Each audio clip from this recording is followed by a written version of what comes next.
didn't unmute me though. See, this time I checked, I looked, you guys saw. Hello, welcome to Metagaming. I am not Ryan. This might be the first thing that you'll all notice. Due to a little bit of a scheduling conflict with our buddy, he is, I wanted to give him a little bit of a break, a little bit of ease, so that he could do his own stream, so he could stream with EC, which you guys can watch him do there in chat. But today, I am joined with our player for Westland, Mr. John. Hello, sir. How are you? Hello. I have to remember these transitions. I have to check if I'm a mute. There's a lot of things going on here. This is hard. Well, if it's not hard, then it's not worth doing, right? That's right. Is that the saying? I think it's the saying. That's something like that. Yeah, just a much more appropriate version, I'm sure. Make it hard. That's it. Harder, please. No, wait. These are all. What? Wait. Is that how it's done? Right? I think it's how it's done. That's the saying, right? There goes the monetization we worked so hard for. What are you talking about? We've got tons of monetization off of that on Only Beards. Only Beards. Sub for our Only Beards. Yeah, Yeah, we we're call them gonna, follicles.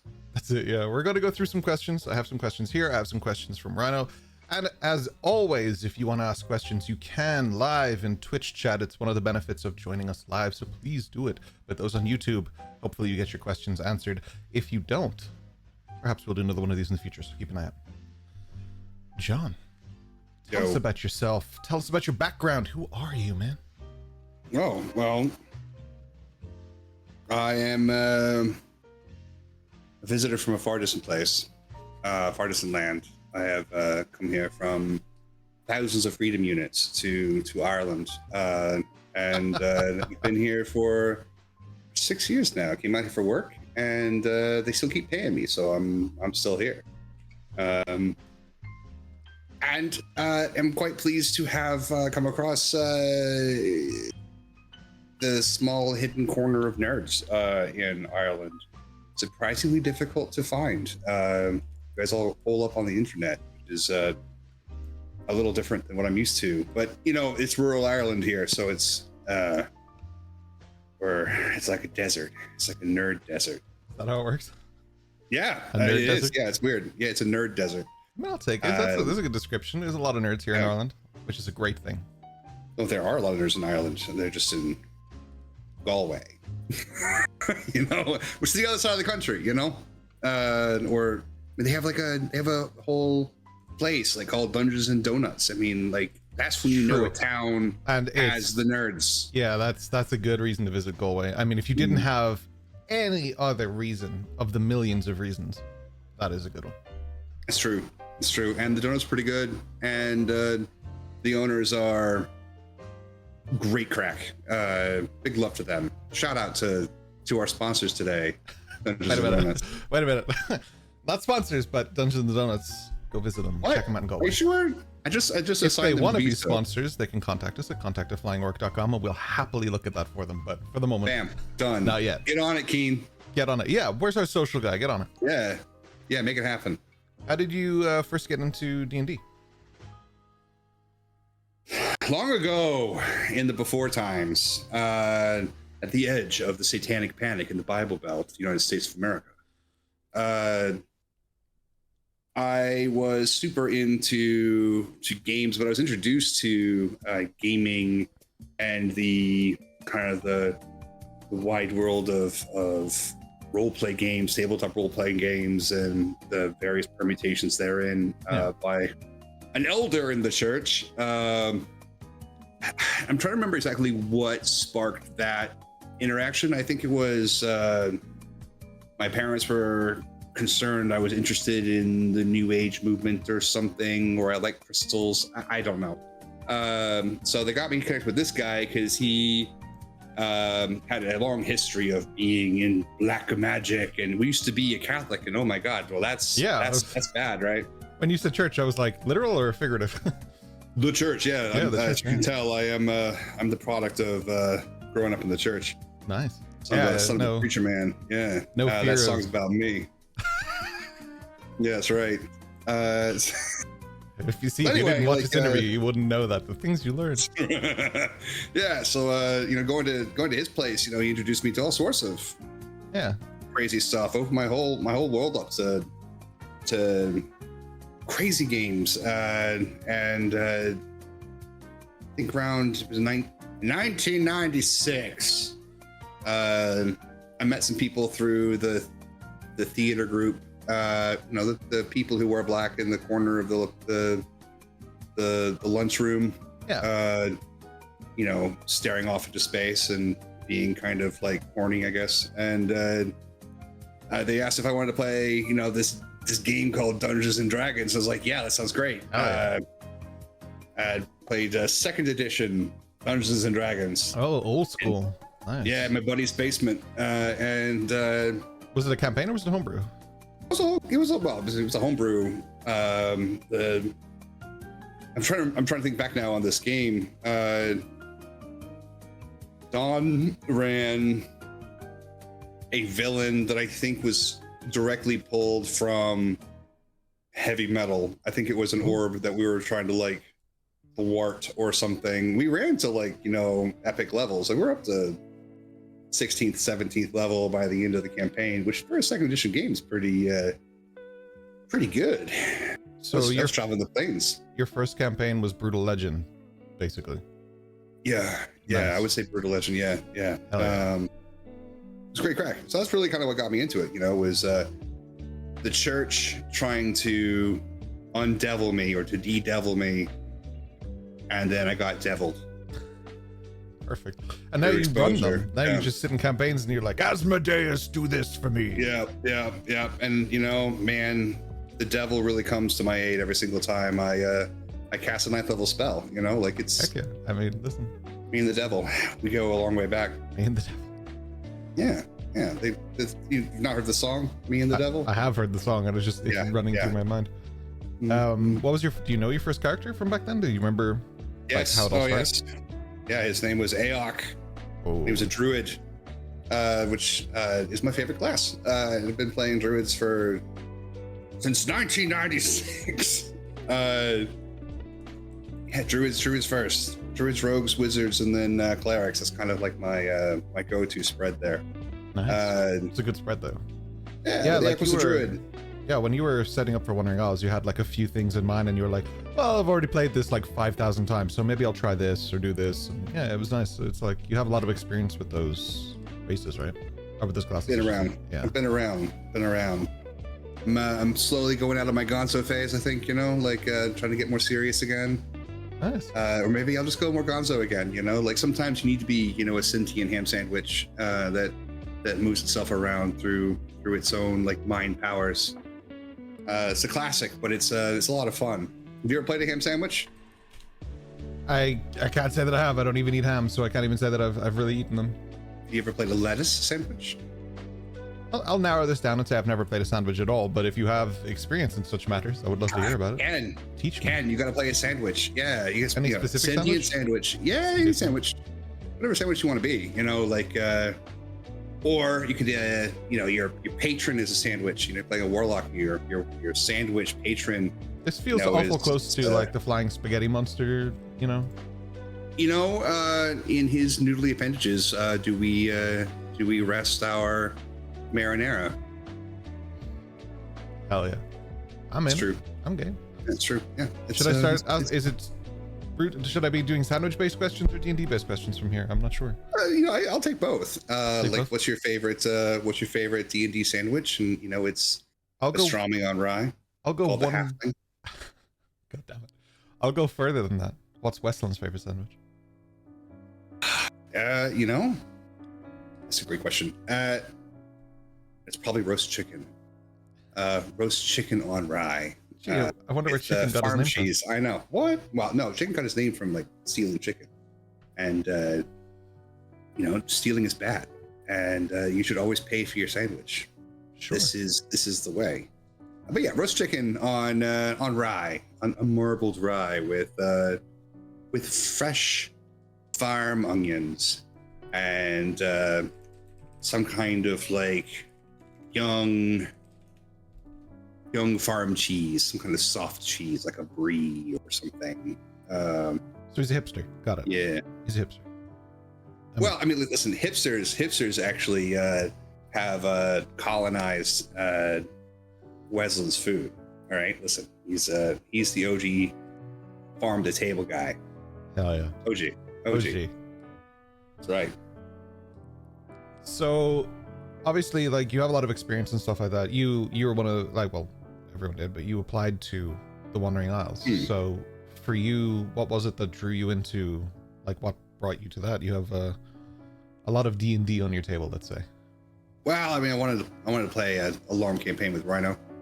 That's a good reason. Yeah. He was like, hey, there's this game going on and they're taking applications. I was like, oh, well, I want to play a long game with Rhino. So I threw in an application. And I think the application was like, please let me play with Rhino. He's my bestest friend. And you just included pictures of Ryan, and they were like cutouts from paper that you had in your house and stuff. Yeah, I had, like, pictures of, like, his beard over my beard because I have beard envy. And we all have beard envy. No, that was like the main impulse was like I'd like to roll some dice with this guy. So I played like one shots with him, and I played in some maybe short form modules. Like we were in some of the Citadel together, and that was great crack. And I was like, this I'd love to see a longer form game, but those are all pretty active and already filled on the Emerald Collective where I met him, and so I followed him here to Flying Orc. That works for me, yeah, absolutely. Yeah. Have you, like, you've played with Ryan before though, right? But just not, I guess, not in long form, right? Yeah. Not long form, not on like a really, not on a long form game. This is our first long form game together. Not meant to sound romantic or anything.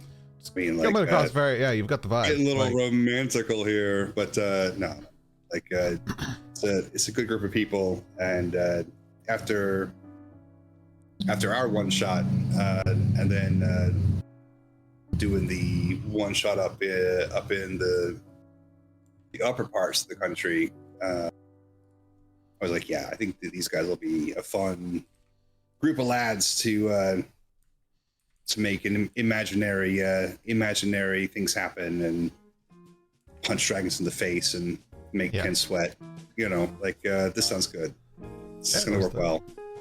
That was impressive, though. We brought you into the one-shot trials, and I think you were kind of unlucky in that sense that I think you only knew one person, or maybe no people. Was Rhino in the one-shot? I can't remember if Rhino was in it.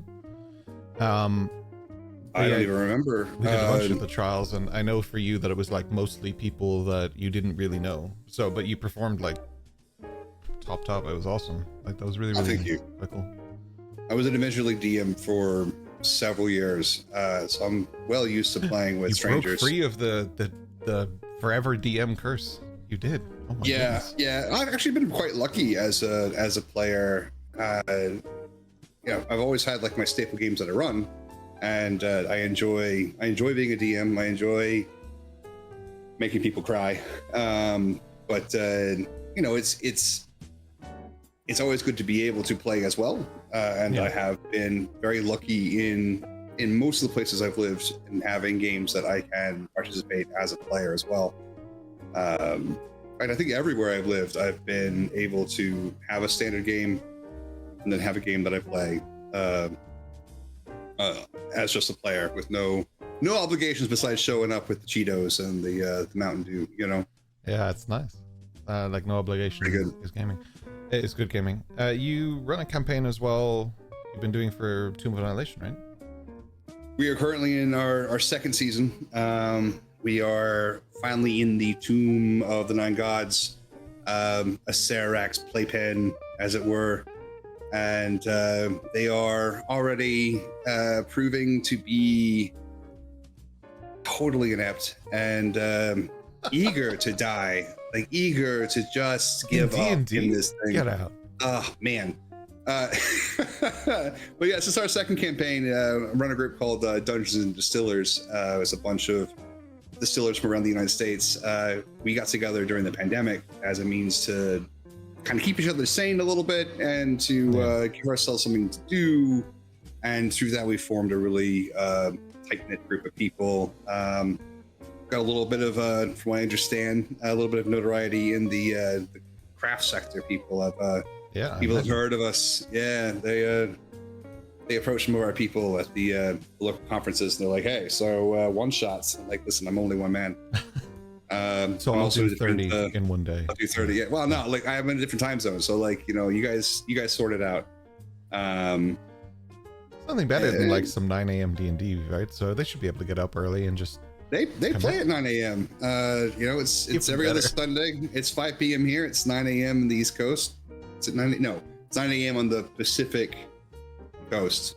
That's how the math works, right? I think it's 9 a.m. It's later for the Floridians, I think. Yeah, something a.m. Early. Time is an illusion. Oddly appropriate, considering what happened this week. Yeah. Westland, for those who maybe don't know, or if they watch this much later, Westland just went through a transformation from boy to man. I don't know why I did the old voice for man, but his balls dropped. He went from a boy in the middle of his spring years to a man in the middle of his autumn years. Yeah. Boy, is he feeling in his hips now, man. Like, God. Yeah. Just wait. Like, time to retire. Why does life have to be so hard? Oh, so he's about 30. I got it. Yeah, I'm there. Oh, no. I want to see. I have the math somewhere, but I think he's... oh, right. We do have a math guy somewhere. Yeah, that's right. Yeah, there's math involved. This is like, very math heavy. Math is important. Math leads in all things. Math. With a major in math. A little bit of algebra too. Yeah. All of that stresses me out because I'm awful at math. Oh, good. Because, I was really bad at math too when I was in school, but I use it all the time for work now. I used to think I'll never use algebra, and I use algebra daily. I love algebra. And Wesleyan actually is what do they call that when you rearrange the word, the letters in the word? It's like a anagram. Anagram. Yeah, that's the word. Yeah, anagram. It's an anagram for math.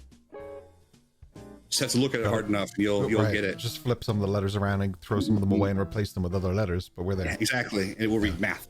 Math. Yeah. That was like a really funny moment in my first table campaign. Actually, one of the players, Bryn, he's actually one of the mods for the channel. We were like halfway through trying to figure out like, okay, what's the distance of somebody if they're flying 30 foot in the air? Is it measured the same as squares, or are they up? And then Bryn was just like, oh my god, my math teacher was right. I will need that later in life. So there you go. It's all part of it. Yeah. It's there's so much math in D&D. Now, granted, like we have other systems out there, and like I'm not going to name these systems or anything, but I heard that Mathfinder has a lot of math in it. It's in the name. It is in the name, you're right. Yeah. I mean, even 3rd edition, was pretty math heavy. Yeah, 5e is pretty watered down in all aspects, but more generalized so that the DM can just play and not sit there with calculus and biology. Well, that's true. Yeah. That's true. It's also designed for people to be able to pick it up, and not be like, I don't understand. What does this even mean? I'm pretty sure it's also the 1st edition that doesn't just have every background as slavery. Like, where did the elves come from? Slavery. Where did the gnomes come from? Wow, you're not going to believe this, but slavery.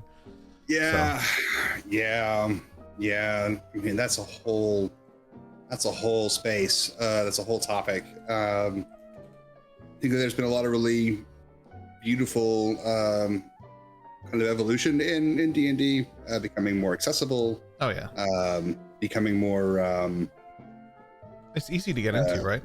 Like you need one book as a player, and it's just the PHP, and that's it. And pretty much everything else is as you go. And even then, you don't need the PHP. Your DM can teach you as you go, but it just helps, True. It's good. Very true. Good. Do you have any like pre-session rituals, or do you just kind of just show up and wing it at this point? Well, I mean, first I pray to Beelzebub. I sacrifice 15 children. But that's not like a D&D thing. That's just...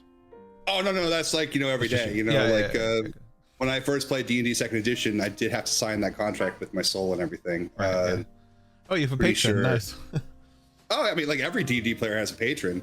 Satan, obviously. No, I think that was in like, was it the Baldur's Gate 3 terms of use or whatever like this counts as a legally binding contract to your patron. We are now your patron or something like that. Yeah. Leave it to Larian Studios to put something clever like that in there. No, I really don't like. I go through the checklist. I turn the things on. I make sure the dog is fed, which I didn't do before this interview, and he's giving me the nastiest look right now. He's gonna let you know. Fine. Yeah, Mr. Finnegan's it's fine. Notions. He's got notions, and he can wait. He can wait. I haven't eaten yet either, so it's fine. But like I sit down, I turn on the things, I talk mad shit, and you gotta get that out.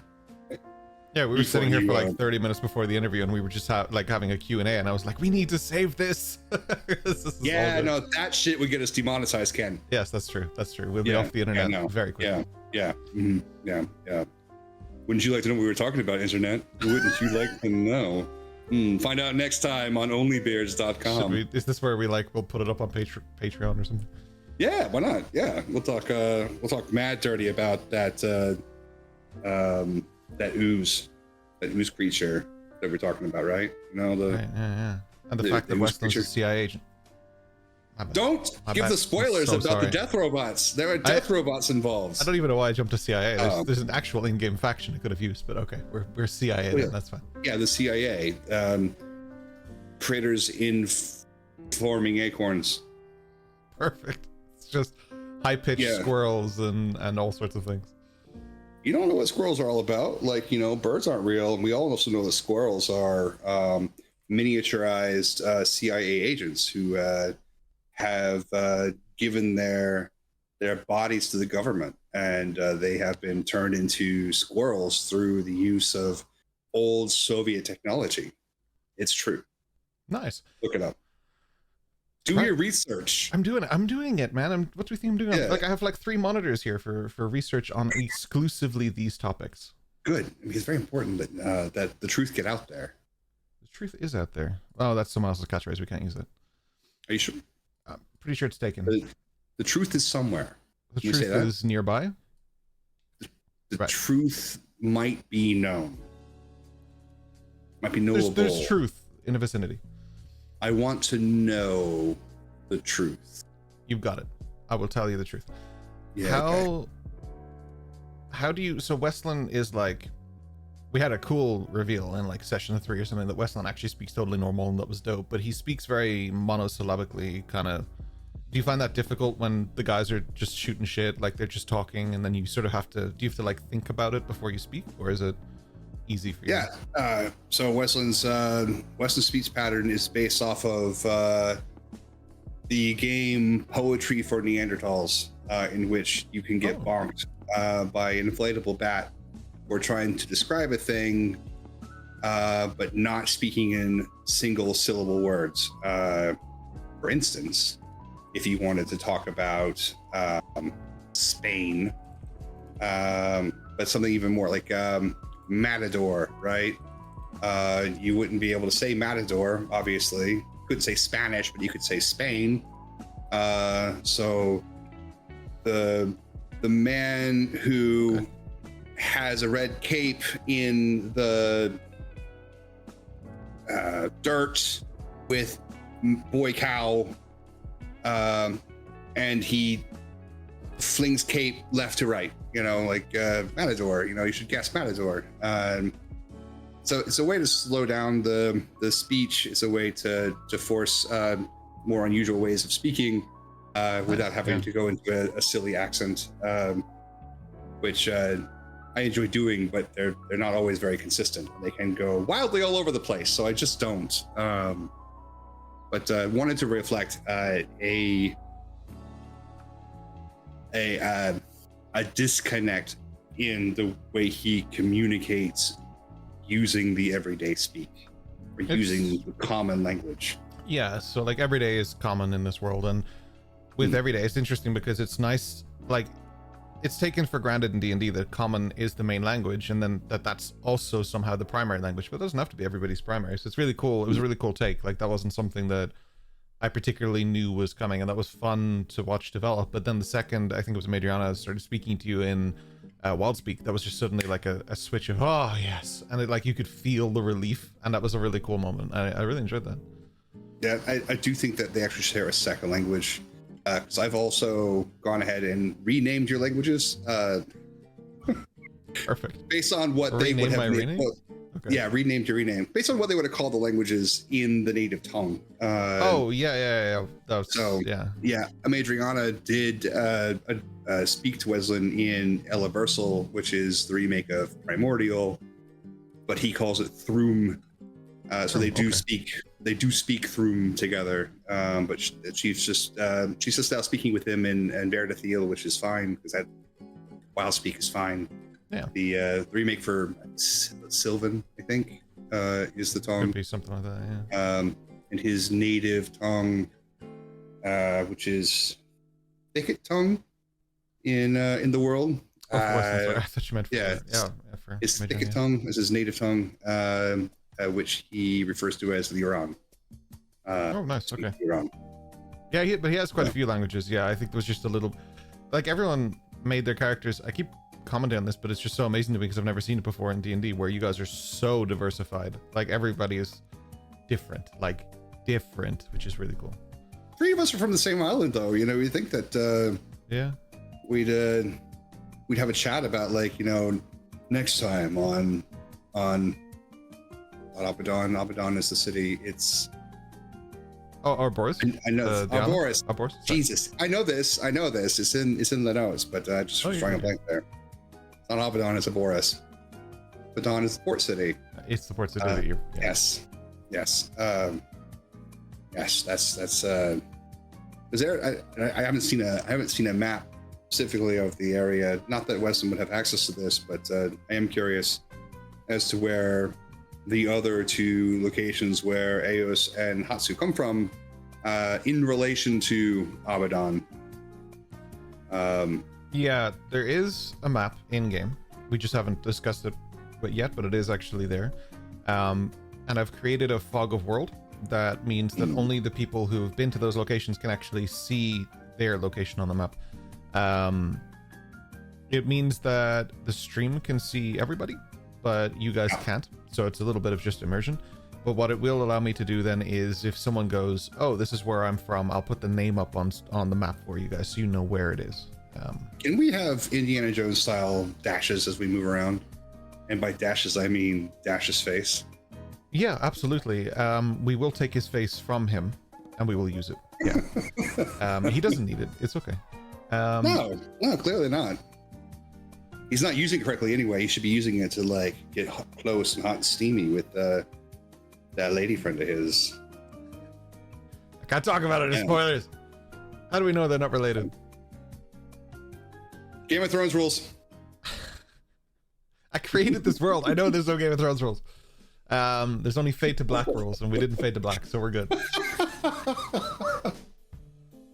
Hot. With, like, someone else, I would say, oh, how has your character evolved? But with you, we're seeing a literal, actual evolution for him, like in the span of half an episode. Sure, yeah.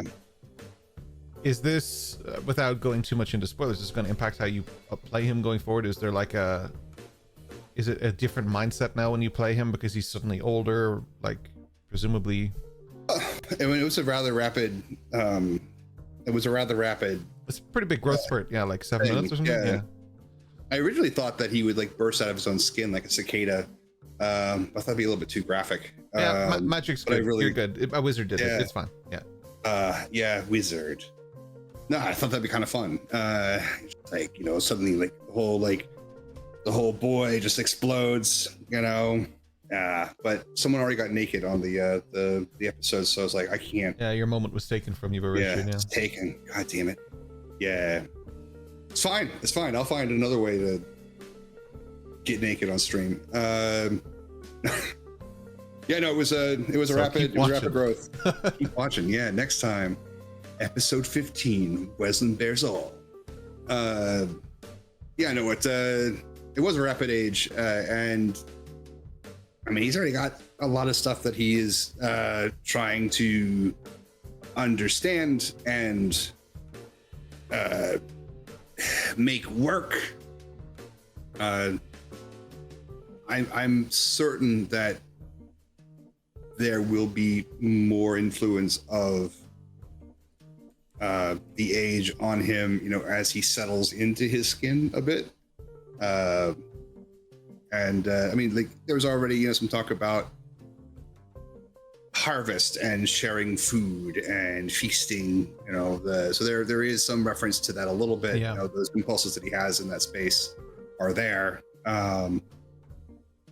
They're just not quite leading him yet. I think he still needs to kind of rubber band into that space where he was shot. Yeah. By whatever the hell happened there. Yeah, there's a lot there. I'm looking forward to seeing you guys explore that a little bit more. There's a lot going on, and particularly in the last episode and the one coming, I guess there's a little bit of a ramp up here that's clear to suddenly, okay, we're just going to explore a little bit and take it slow. Oh, what's that thing? Oh, we're going? And then you just move. That's how this has gone so far. Well, we, and by we I mean they, are about to cause an international incident. Well, we'll see. Yeah, they're going to cause an international incident. They're going to open the wormhole. The living boat, is going to turn out to be some kind of Eberron style enslaved primordial who is going to burst from the bow of the ship, and then War of the Worlds style is going to bring the Wind Dukes of Akka down upon us all, and they don't care about us being race threats. We just need to be kept away from creating race threats, encouraging race threats even. That's really going to be, we're not going to be asking ourselves, are we the bad guys? We're going to be asking ourselves, did we just help the bad guys? We'll see, I guess. Yeah, true. I like that moment. There was a few, but with Westland discovering the boat and figuring all that out, and then when Decker was signing autographs, the arm comes out to help him, and you're just way down in the back what? I just love that so much. That was so cool. I'm enjoying watching Westland discover the world, not just you guys as players, but your characters and stuff, but Westland in particular, because this is just not his vibe or scene at all. Everything's new to him, so this is really cool. Of all the things he's seen, that one was a first. All of that was a first. It's a strange. And I would say it takes a little bit to surprise him. I would say it takes a little bit to surprise him in general. But that was a lot. That was a lot. That was a lot. A lot very quickly. Yeah. Mm-hmm, yeah. Living boat thing that's not a boat. Man with a metal arm, giant metal person stomping around. All of this is weird. None of this is normal. Not that he can speak too much about that. What is that anyway? What is normal? Especially when you're in a dream. We are in a dream. This is all a dream. This is all a simulation. Do you have a moment that's like a highlight for you in the campaign or anything, or something that just stands out to you as hilarious or awesome or any of that stuff? Well, there's two of my favorite moments happened in the last game, last session. Oh yeah, when Mrs. Dash walked out of the bedroom with her hair tousled. Amazing. That's her name now. From now on, it's Mrs. Dash. All right. And the line from Slate, "This is boring. Let's talk about me now." That was unbelievably good. Chef's kiss. I was talking about earlier today how interesting it is because Richard's super quiet when he's in the session, but he's one of the funniest people easily that I know. He's just super, super quick. So when that comedy comes out during the game, I love it so much because I'm yes, that's it. I was looking for that. More bring of it. that, please. Thank you. Look into my veins. Just do Dash. Always be doing Dash. Maybe we have 3 rogues now because he's just going to play Dash as well. I mean, technically, I think during the initial kind of pre-session zero, pre-zero, we were all kind of dancing around, what are we all bringing to the table, but not really kind of talking too much about in detail what we're bringing to the table. I think that he was going to go rogue. And I was well, he's going rogue. I'm going rogue. We're all going to go rogue. Party rogues. Yeah. We're each taking different subclass. Will be the fucking party rogue rangers of the Wandering Isles. Yeah. They all wear different color outfits. I was definitely going to be the Pink Ranger. It would be great. Nice. Neon pink leather. I don't give a shit if people can't see or can see me. You know, watch me. Absolutely. Yeah. It's cool though, because I mean, if you were to all play the same class, I think it would be still so starkly different. You guys are really going in very different directions with your characters. It's really cool. Like, I don't think there's really much, like, there's these threads of crossover, but there's not that much where you guys are like, okay, you guys are basically twins on this. So it's like, I'm really liking like how you guys do this. So I think even if we did have a party of just 6 rogues, I think it would be so different that nobody would matter. Hilariously fun. And we should at some point do an oops all something, oops all something one shot. I think it'll be fun. I'm still threatening the Bard's Tale story. Like, I've had it going in my head for like 4 years. I have to do it. It would be delightfully horny. Be just too many bards in one place. It would, yeah, no, but it'd be, I don't know, I think it'd be good. Like, bards, bards go bonk. We need to get that emote. Bards go bonk. That's bards go bonk in more ways than one. Anyway, is there any particular character you're sort of drawn to with Westland? Like, as in terms of the Wandering Isles, is there someone that kind of stands out at the moment, or is it still him sort of learning? I think he's still learning. He has concerns. Like, he is grateful that Madriana can speak with him, that they share a language. Great. That was a quick turnaround too, because he was quite skeptical of her with the fight, right? I think the fight. Well, that hasn't changed. That's not changed. Okay. No. Because even in the trials began, he was like, "Are you here to cut me? Is that why you're here? Yeah. I'm here to cut me." He's just waiting for it to happen. Every dream is a trial, right? Every dream is a point of challenge. He fully expects her at some point to do something. Like, if he wanders off, seeing Hatsu and Eos at it, like, he may have a different opinion about the two of them as well. Just freaks out, yeah. But violence is different to him if he doesn't understand it. Like, right? It comes from a different. It usually comes from anger and from hate. It isn't something friends do, right? So no. Well, I mean, there's horseplay, right? But horseplay doesn't involve blades. Horseplay doesn't involve, if you can dodge a wrench, you can dodge a ball moment, while we're having a drink, or any of those sorts of things, like when people are calling that it's a fight, it's clearly a fight. It's not, doesn't register when you're in the cafeteria at school and people are saying, hey, it's a fight. Billy's fighting Joel outside. Billy Joel. I like what you did there. Yeah.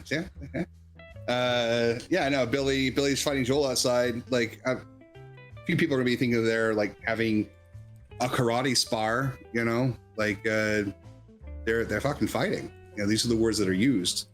So Madriana is already kind of marked as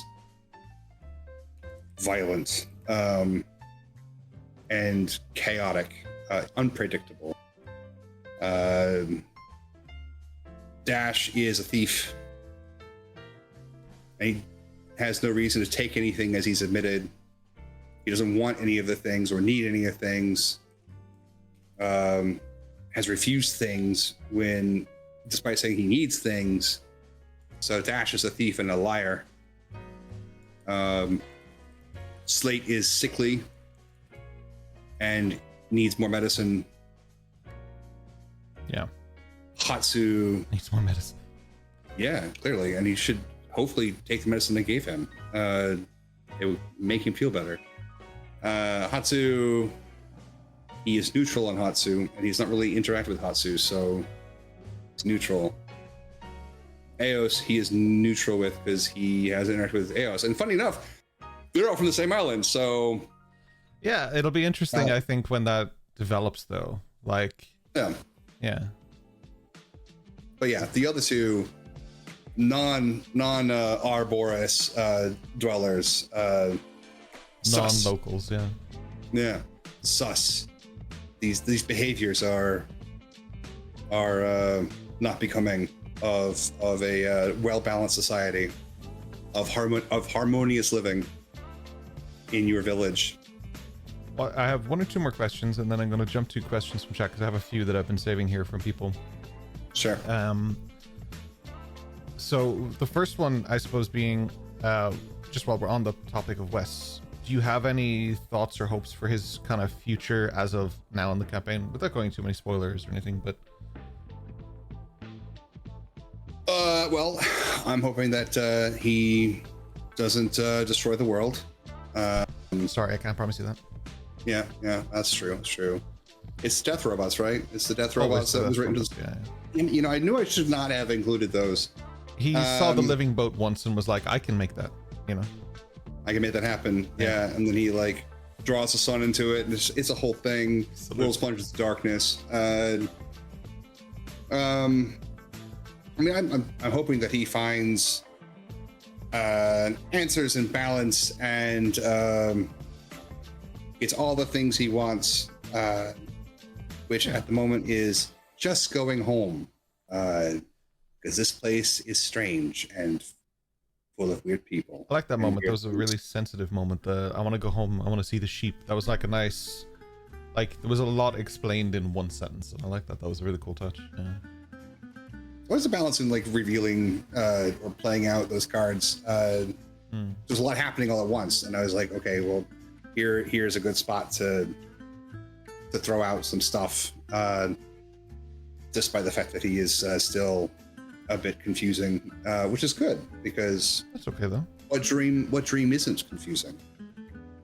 All dreams are confusing. Of course they are, as they should be. You only remember half of them, right? You know, like if you remember any at all, if you're lucky enough to remember some. Yeah. But nice to, yeah, hopefully he'll get to go home. You know, hopefully he gets to go hang out on the hills with the sheep and go back to a simple life. That'd be nice. What a like that would be a nice sort of conclusion for him. You know, the round trip basically would be nice.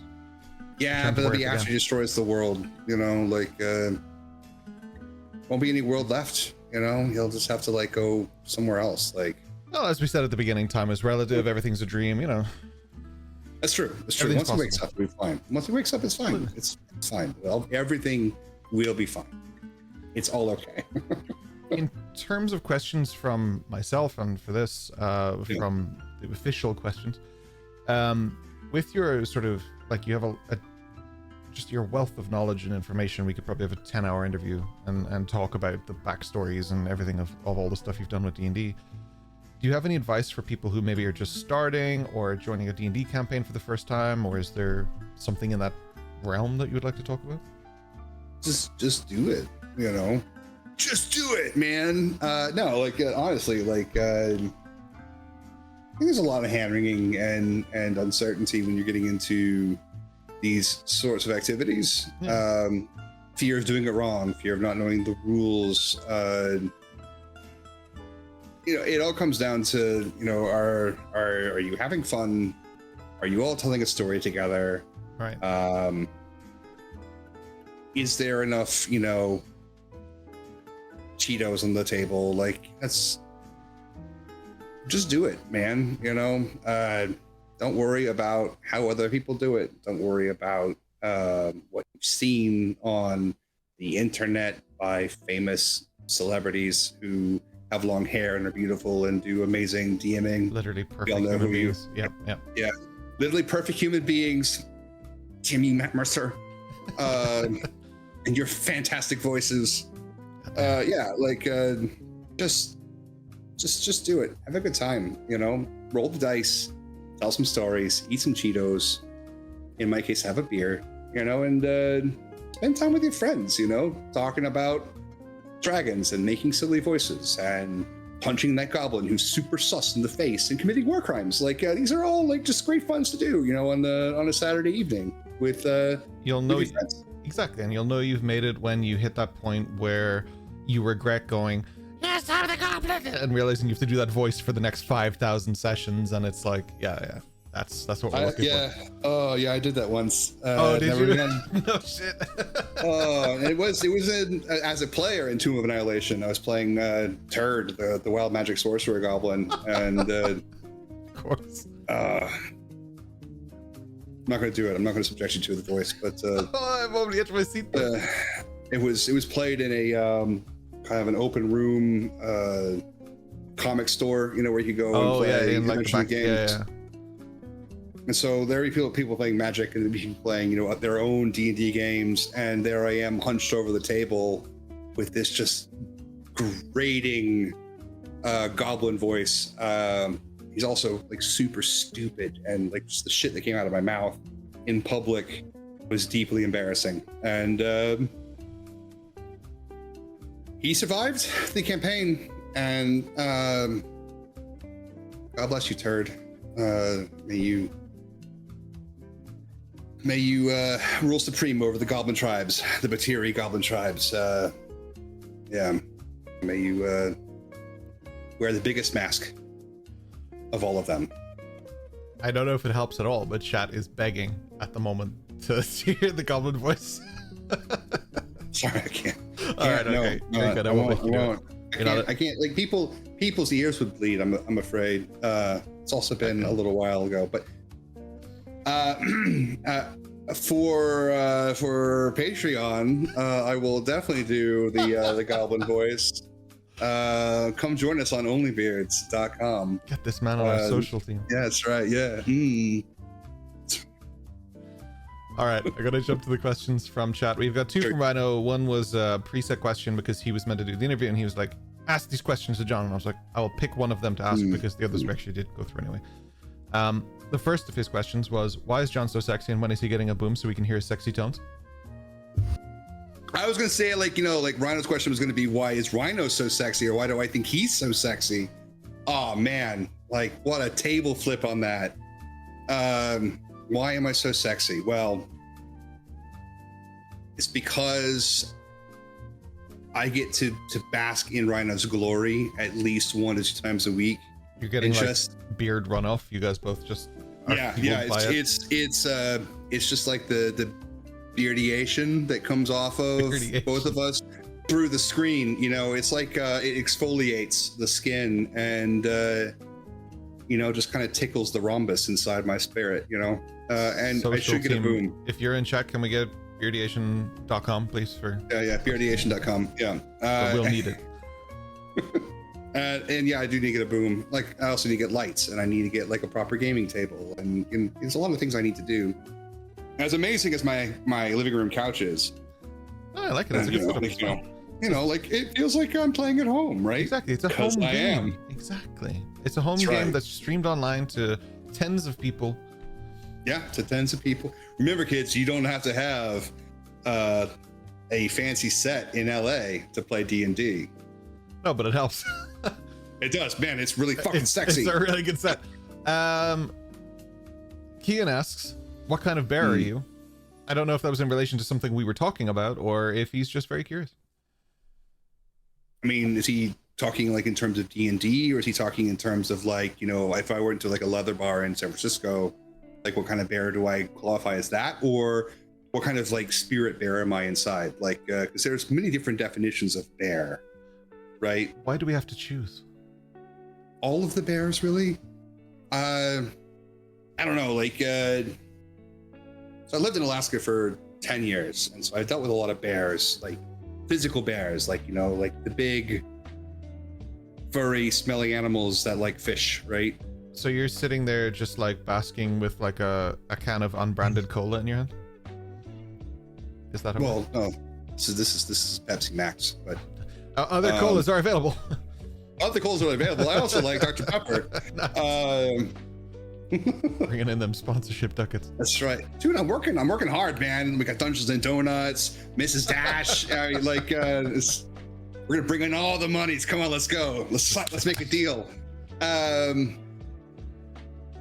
don't know. Like I like the brown bears. They're pretty chill. They're big. They're chonky. They're generally pretty chill. Like black bears and grizzlies have very little chill. Polar bears are pretty cool too, but then they have no chill when they're hungry. They're super no chill. Yeah. Oh god, yeah. They're pretty videos wild. of them. Don't feel good for the people who have to record those videos though. But I love the videos of them just ripping car roofs off and stuff. It's crazy. They're so crazy.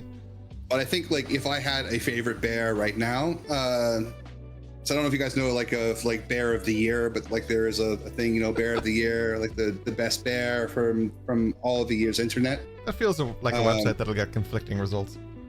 Well, yeah, I mean, I think there's so many layers there, right? No, like my bear of the year is the bear in the Can I Pet That Dog bear.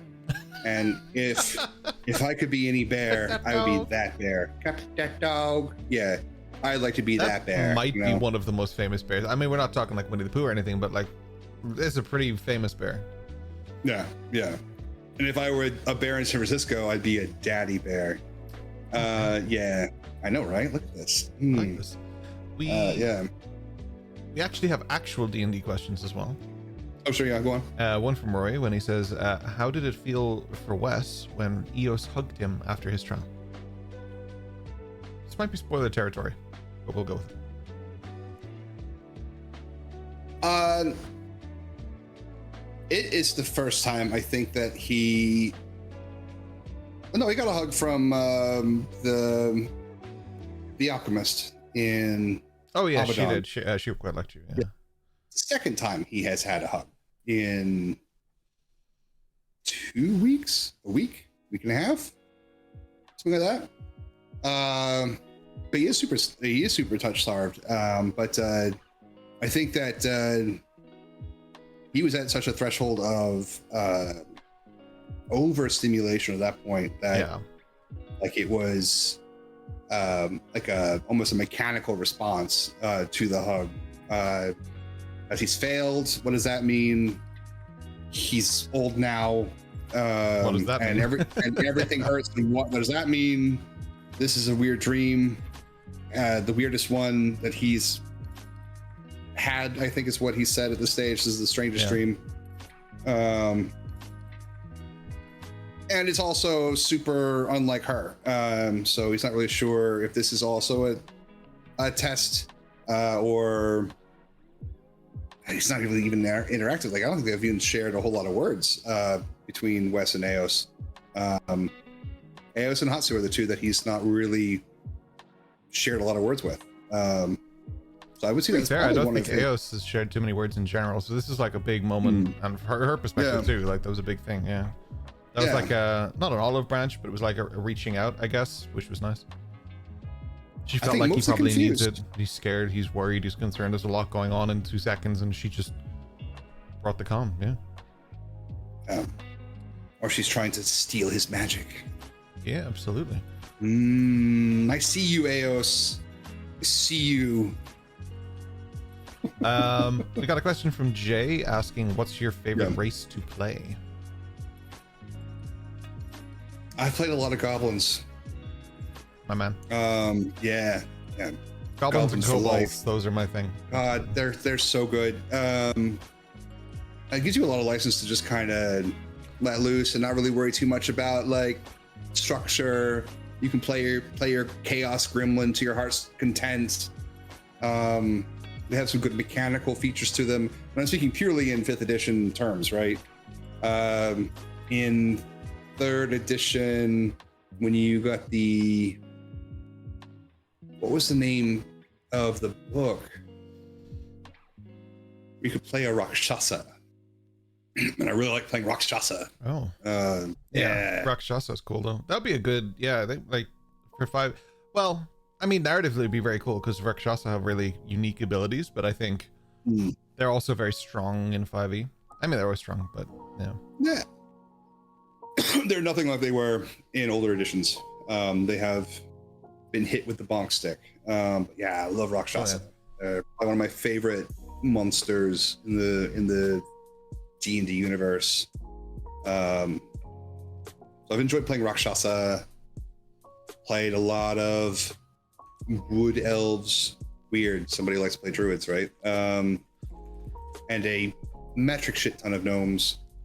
Because again, gnomes are built pretty well across all editions. Have pretty good structure to them and pair very well with a lot of the classes that I like to play. Do you ever play like these are all very like peaceful kind of characters? Do you ever play like just the rage monster barbarian or? No, I have played barbarians, but very sparsely. I've never played a fighter. I've played a paladin once in a one-shot with Emerald Collective. I don't think I did any smiting. I have played a barbarian in Baldur's Gate 3, which was great fun. Nice. Yeah, that Lots is of fun. fun. That's Smash Go Bash. That's hella fun. Yeah. No, I played a barbarian in a short form campaign on another channel called Wondrous Haven. Nice. Check them out; they're great. What? Just one word, Wondrous Haven. Yeah, it's WH Pubs, I think, on Twitch. But it's Wondrous Haven. I should actually have this like in my head, like so I can promote these guys. And I'm drawing a blank right now because my head's not there right now. But I have played a barbarian that I was playing a very wild barbarian, like wild magic barbarian, which was tons of fun. He used a boomerang. Gonzo Awesome. Character. The boomerang Really is liked probably hanging the out, only yeah. time in D&D a boomerang's actually been used. Yeah, his rages were quite useless. He was not mechanically very sound, but he was great fun. Like to bathe in his food, and was always in teacups and rolling around in honey, and yeah, it was great fun. I've played the general smattering of the species, across D&D, across editions, and yeah, I tend to go for your monstrous races, your goblins, your kobolds. Yeah, I would too. But I go the other direction than you. I don't go peaceful races. I am barbarian man, so that's my jam. I like support. I like support characters, I tend to. Yeah, I think that comes with DM wisdom, right? Like when you become a DM, you're kind of like, this group needs support. Every time you walk into a group, you're like, this group's gonna need help. Yeah. Well, I don't know. This group isn't. We're not gonna shoot ourselves in the foot. Aside from the international incident that we're about to do now. We're not gonna shoot ourselves in the foot. Meanwhile, this week on the Wandering Isle. Heights of the century. Oh man, that's not gonna end well. Yeah, they're gonna need some support. So we have two more questions from chat, and then we're going to raid somebody. So this one's from Rhino. This is one he wanted to ask you in the questionnaire. What over the years is your favorite D&D moment? If you're able to narrow it down to just one, of course.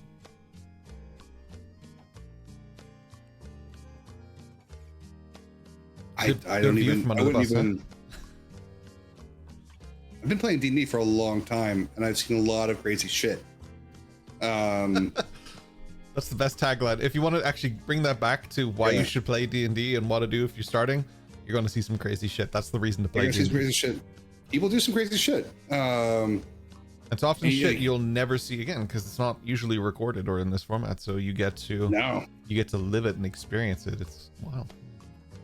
I wouldn't be able to answer that question like off the cuff. That would be something that I need some time to sit down and think about and go through. There's different moments in across every game I've ever played where there are these moments that are like so fantastic and played out well, and even if they were not pleasant, and I'm speaking in terms of like character death or being murdered by your party, which happened to me once. He deserved that though. Like, to be fair, he needed to be put down. It was a mercy killing. War crimes. Yeah, I don't know. Like, that's a question that I can't answer. We're gonna say Slate saying, "I'm bored. Let's talk about me now." It's number one moment in all of D&D that I've ever had. That right there. All right, perfect. What we'll do then is, I know Ryan wants to do this format with you at some point. I know these interviews are going to repeat at some point because people will have more experience with the campaign. We'll have more fans joining us, stuff like that. So when that time comes, be ready, because I'm sure he's going to pounce on that question. The last question is super deep, and it's from Rory Lizios in our campaign. Is Westland a reflection of someone or something you've dealt with in the past? We all pour a percentage of ourselves into a character. Is Wes as such? So Wes is based off of a piece of prose that appears in my life from time to time. Appeared a while back. I'm just trying to think of how long it's been. From an English poet. And I can't go into the specifics of it because I think it's a little too on the nose. Again, we can touch off this probably more in your next interview or the one after you. Yeah, later in the campaign, like maybe midpoint, when this is a bit more clear.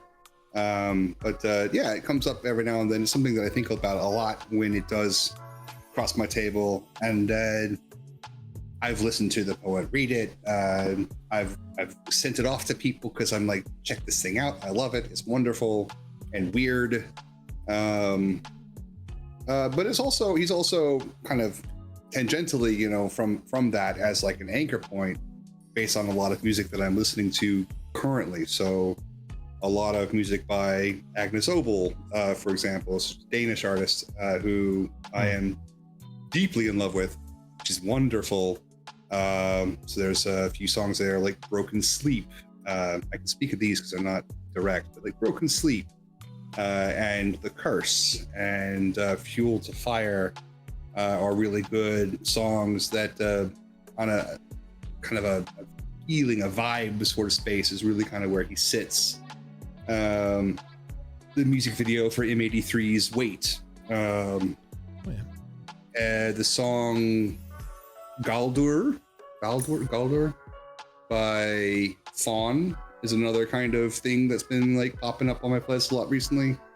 Spotify's like, you should listen to this song 9,000 times. And I'm like, sure, every playlist should have this song. For a long time, it was Arcade Fire. And right now it's Agnes Obel and Fawn for some reason. They're not even related, but, they show up a lot. So he's based on these things. So art, basically, music, poetry, art has inspired Westland.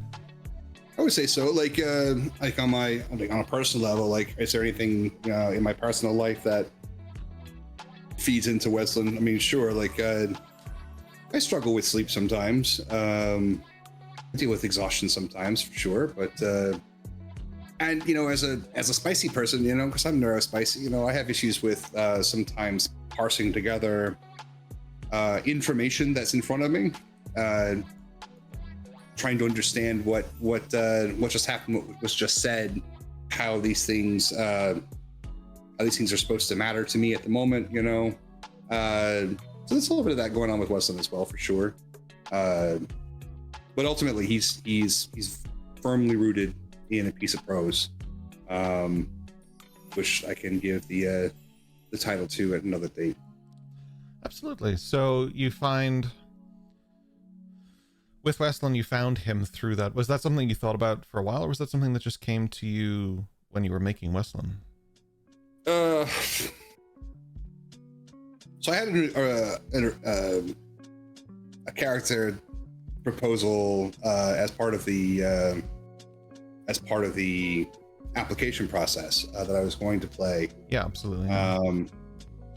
And I think Westland is actually still kind of piecemeal from that original space. The class path has changed, but the roots are still there. And he's somewhere in between the hastily built Leaf from our one shot that we did and that character. So the framework, the framework was already there, right? He just needed something to bind himself to, and it was that piece of prose, and then the music followed and whatnot. Hell yeah! But yeah, that's kind of how he developed. He is still, in a sense, organically developing. Typically, characters will be built, or I will build them on a skeleton. And you feel the growth, right? Well, you fill it in, right? Yeah. So, like, I think his backstory is a page and a half, I think. There's a lot of information in that page and a half, but it's enough to where as I am confronted with situations, Right. I'm not in a rigid space, right? You're not stuck. You haven't can grow. constrained your character. Yeah. Yeah. Absolutely. You can grow in kind of in places where I maybe had not anticipated him going. Mm-hmm. There's still things that, I mean, even between you and myself, you know, we're talking as we are 100%. working through the story. I'm like, actually, I think this is where this is going, or this is, I think, how this works. Here's the math, Ken. And then Ken's like, please no math. Ball, please. But look at the math. The numbers don't lie. Don't look directly at it. Yeah. Well, perfect. Thank you so much, John, for joining us. We're gonna host somebody. We're gonna rate somebody. Every time I say host, man. Every time. But we really appreciate you being here and doing this, and we hope definitely we can do it again. And I know for a fact Ryan wants to do this. He was eager as heck to talk to you today. He was trying to move mountains to make this happen, and so I was just like, "Come on, man, just hand it to me." And he was like, "No, I will do everything." And you know, Ryan That's is fair. Ryan. Well, I mean, I know that he's very jealous because, you know, now we are having beardiation. Yeah, and he's missing his dose, and it was supposed to be a special moment between us, and he ruined it. Like, yeah, he ruined it. Yeah, by being like people could bask so in the glory popular. that is our love, you know. But we're saving it, right? Like we're saving it. Yeah. But I know that this is something I would like to see again. I know that this is something that our viewers would like to see again. So definitely, hopefully next time we'll have Ryan in a place where he can do this, and then we can make this happen, because I'm sure he's going to ask a lot of good questions, because that is, we already have chat asking for it. Hopefully it's a lot of questions about how pretty I am, because always, man. Yeah. So what we're gonna do here is we're gonna just went quiet there for a second. What we're gonna do here is we're going to raid who has the best name I've actually seen on Twitch, Damsel in Distress. This is amazing. They are in full outfits. They are like committed to this. They're like, they look amazing, very Victorian style and everything. This is dope. So thank you guys so much for joining us. We hope you enjoyed the interview and everything. This was great. We'll have another one next week. More news on that will come at the end of the one, or at the beginning of the Wandering Isles. Thank you so much for being here. We really appreciate it. For everyone who was in chat, who came and hung out, that was awesome. Hope you enjoy this, the Damsel in Distress. They look great, and we will absolutely see you next time. Thank you so much. Say goodbye, John, or else. Oh, goodbye, John, or else. Shit, I was too specific. Goodbye, everyone. Oh, I mean, you told me to do that. Take care. All the best. See ya.